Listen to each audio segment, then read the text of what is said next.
Për vitin 23, detyrimet rriten përsëri në vlerën e rreth 4.8 milion eurove, ndërsa nga këto 1.5 milion ndaj furnitorëve dhe 59.000 ndaj ortakut. Këtu ngrihen dyshime nëse kjo shumë do t'i kthehet ish ortakut Josif Gorres apo pas shitjes së kompanisë edhe borxhe që Josif Gorrea i dha shoqërisë Lisar Seedlings i kalon si fitim ortakut Miklovan Todi. Ndërkohë, kompania ka rritur edhe borxhin ndaj personave fizik që shkon në vlerën e 2.6 milion eurove, ndërsa detyrimet për paga ndaj punonjësve në 17.000 euro. Në vitin 23, kompania deklaron se ka shlyer edhe vlerën totale të kredisë prej 600.000 euro që mori për kryerjen e investimit. Në vitin 2024, kompania, që tashmë është në pronësi të Miklovan Todit, rezulton me 2.3 milion euro të ardhura dhe fitim 21.000 euro. Ky fitim shkon 11 për kapitalin dhe 10 për ortakun si dividend. Edhe detyrimet në këtë vit rriten në 5.3 milion euro, 1.8 për furnitorët, 59.000 vijojnë të jenë borxh ndaj ortakut dhe 2.9 milion janë borxh ndaj personave fizik. Pagat e papaguara ndaj punonjësve shkojnë në 19.000 euro. Nëpërmjet kësaj kompanie, Josif Gorrea ka përfituar gjithashtu nga fondet IPARD.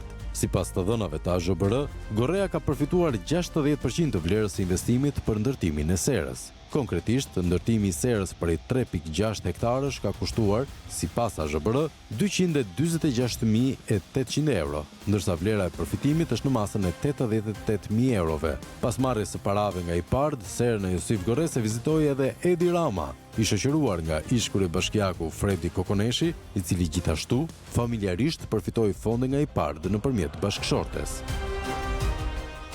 Por, a është Josif Gorrea ende pronari shoqërisë Lisar Seedlings? Siç deklarua më sipër, Josif Gorrea ka shitur fiktivisht për 2.000 euro aksionet e shoqërisë Lisar Seedlings të shtetasit Miklovan Todi, i cili dyshohet se është prestanome i kryebashkiakut të Divjakës. Pra, në letra, Josif Gorrea nuk ka asnjë lidhje me këtë biznes, por duket se kur vjen puna në rrjetet sociale, njerëzit e njohin më shumë si biznesmen sesa si kryetar bashkie i Divjakës.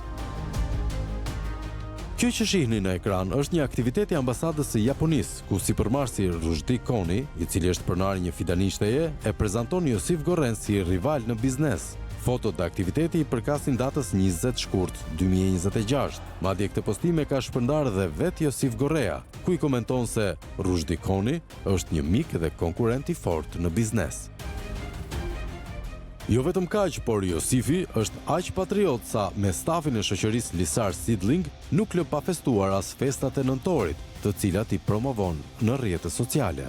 Festa e flamurit, kjo traditë e bukur vijon, edhe në ndërmarrjen Lisar Seedlings, shkruan Josif Gorrea në festën e organizuar pak muaj më parë me këtë shoqëri. Madje, jo vetëm kaq, por njeriu që ka monopolizuar të gjithë prodhimin bujqësor në Divjak nuk lë rast pa dalë në media, ku në vend që të kërkojë llogari ndaj qeverisë për dështimin e shitjes së prodhimit të fermerëve, akuzon pikërisht këta të fundit se nuk din të përdorin pesticidet që i blejnë gjithashtu te bizneset e Josifit. E teksa Josifi ka akuzuar fermerët si të paditur për përdorimin e pesticideve në fermat e tyre, kanë qenë bujqit e Divjakës, të cilët në jo pak raste kanë ngritur pikërisht shqetësimin se prodhimet e tyre bujqësore janë bllokuar në tregje ndërkombëtare për shkak të inputeve të pakontrolluara që futen në Shqipëri nga tregtarët e mëdhenj. Ne nuk është se këto pesticidet e çfarë janë këto nuk është se i prodhojnë vetë. Çdo gjë që vjen nga jashtë. Atëherë nëse këto nuk kanë të lejueshme, shteti t'i kontrollojë, mos t'i lejojë të vi. Në këtë nuk është se ne ato kanë një libër mbrapa, një fletë që ne lexojmë. Si thot ajo, kështu veprojmë. Tani se këto mbase këto helme nuk kanë brenda ata që lexojnë letër, nuk është faji jon.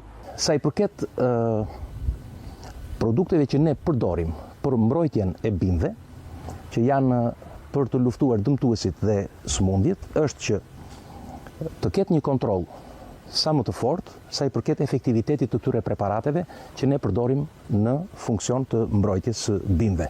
Janë institucionet përkatëse të cilat duhet të kontrollojnë dhe farmacitë bujqësore që këto produkte të mos tregtohen si duke u vendosur në stendat përkatëse për të tregtuar apo dhe në dorë.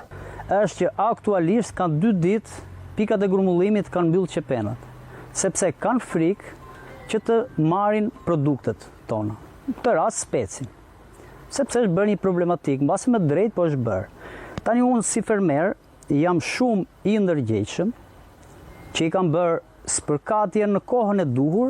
Kjo ka të bëjë në fund të ditës me ndërgjegjen e fermerit, sepse spërkatje do të ekzistojnë, preparate do të ekzistojnë, por mënyra e spërkatjes dhe koha e vjeljes, që ndryshe quhet karenca, pra çdo preparat kimik ka një karencë, ka ditë të caktuara të shkruara.